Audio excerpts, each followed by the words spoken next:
Chose curieuse, des combattants de la démocratie et de la liberté d'hier, se sont transformés aujourd'hui en griots réfutant tout esprit critique dans leur soutien au régime militaire du Sahel. Que l'on jette des journalistes en prison et que l'on ferme leurs organes de presse, ils réagissent en dénonçant la traîtrise. Que la société civile proteste et soit jetée en prison, ils rétorquent que ça leur apprendra à se taire et à ne plus critiquer. Que l'on embastille les opposants politiques et expédie leurs leaders âgés de 70 ans dans l'armée au front contre les djihadistes, leur souhait c'est de les voir morts le plus tôt possible, car l'on n'a pas eu le courage de les exécuter publiquement comme le font les tueurs sans foi ni loi. En quoi sont-ils meilleurs que les anciens dirigeants criminels et kleptocrates? Il ne faut pas échanger un voleur contre un sorcier, nous dit l'adage. Or toutes ces façons criminelles de faire la politique, nous les avions tous dénoncées au niveau des régimes crapuleux précédents à la solde de l'impérialisme. Avons-nous perdu la mémoire? Prof.Yeyi Togoata Apedoama, 20 mars 2024,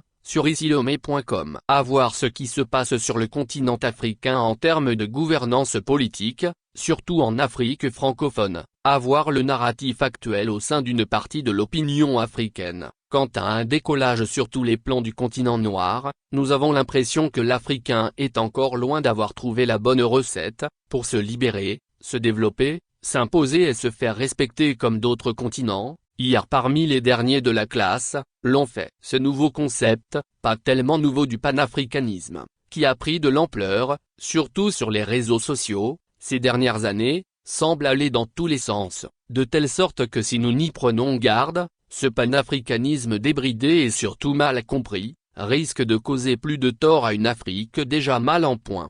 C'est Léopold Sédar Senghor, écrivain et ancien président du Sénégal, qui disait que l'émotion est nègre. Oui, cette émotion, trop présente dans le raisonnement des uns et des autres, dans leur tentative de s'approprier ce qu'ils appellent le panafricanisme, à travers l'Afrique, surtout francophone, n'est-elle pas en train de fausser le combat, pour permettre aux aventuriers et dictateurs de tout acabit de s'engouffrer dans ce four tout indigeste? Pour rester fidèle au titre de notre article, rendons-nous au pays de lait, alliance des États du Sahel. Il s'agit du Burkina Faso, du Mali et du Niger. Et nous nous intéresserons tout d'abord au Mali et à son Premier ministre, Choguel Kokala Maïga, un homme qui n'a pas sa langue dans sa poche quand il s'agit de s'en prendre aux dirigeants français, et à l'Occident en général, qui serait, paraît-il, les principales causes des nombreux problèmes de son pays et de l'Afrique.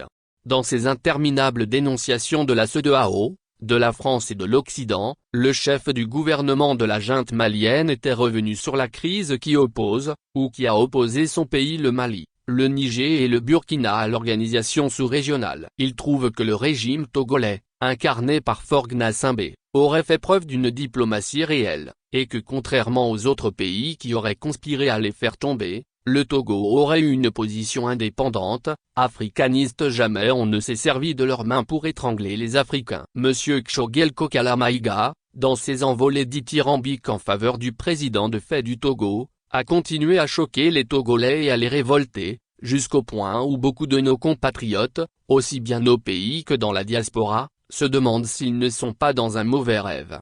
Plusieurs questions se dégagent après cette cérémonie de louange animée par le Premier ministre du Mali à l'endroit du dictateur togolais. Choguel Kokala Maïga et les autres autorités de la transition malienne connaissent-ils vraiment le Togo? Connaissent-ils vraiment la situation politique du Togo? Savent-ils comment celui que leur Premier ministre qualifie de plus jeune, et de sage de la sous-région, est arrivé au pouvoir, et comment il s'y maintient depuis bientôt 20 ans? Nous avons l'impression que M. Maïga, comme d'ailleurs tous ses collègues de la junte, sont en train de faire preuve d'une certaine naïveté, et c'est incompréhensible de la part des gens qui se disent révolutionnaires. Cette France donc Choguel Kokala Maïga ne veut plus entendre parler dans son pays et le sponsor de celui qui fait voir de toutes les couleurs à ses compatriotes au Togo. Le chef du gouvernement malien, de sa position, devrait faire preuve d'une certaine expérience pour déceler le jeu double et hypocrite du président togolais, qui cherche à se couvrir de lauriers qu'il ne mérite pas, et qui cherche à détourner les Togolais naïfs et surtout ses soutiens étrangers complaisants,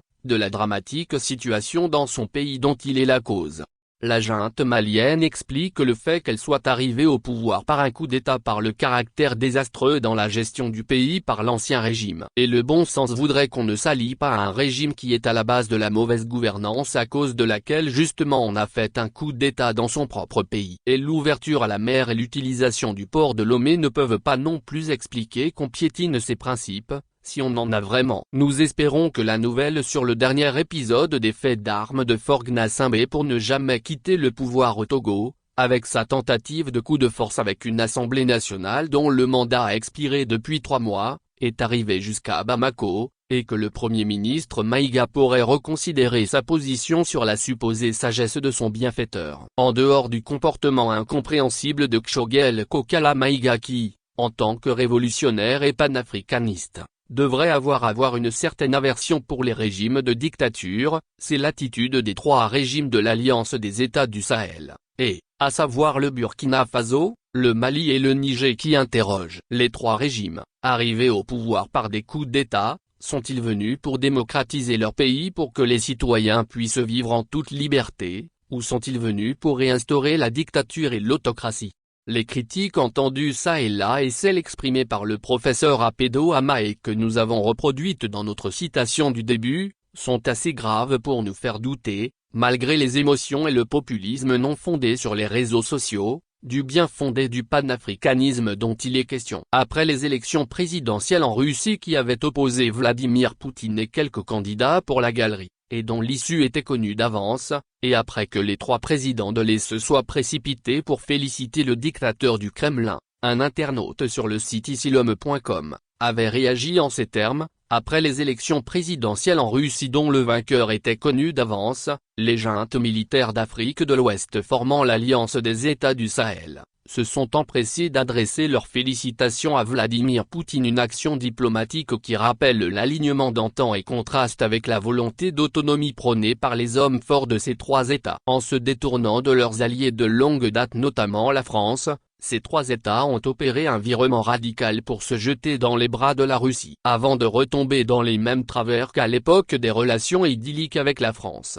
Il serait convenable que les militaires à la tête de ces États se posent les bonnes questions. Il serait dommage de déshabiller Pierre pour habiller Paul. Comme on le voit, et pour terminer, nous voulons rappeler à notre ami Kshogel Kokala Maïga, à ses collègues de la junte malienne, aux autres premiers responsables de aux nombreux Africains francophones, surtout de la sous-région ouest, sur les réseaux sociaux, que continuer à dénoncer à longueur de journée ce que tout le monde sait déjà, n'a jamais libéré, ni développé aucun pays au monde. Et n'oublions pas que les relations entre États peuvent souvent être impitoyables, et ne sont régies que par des intérêts. Si aujourd'hui des pays comme la Chine ou l'Inde, par exemple, qui ont l'allure de continent, ont su choisir leur mode de gouvernance, se développent et se font respecter par les Occidentaux,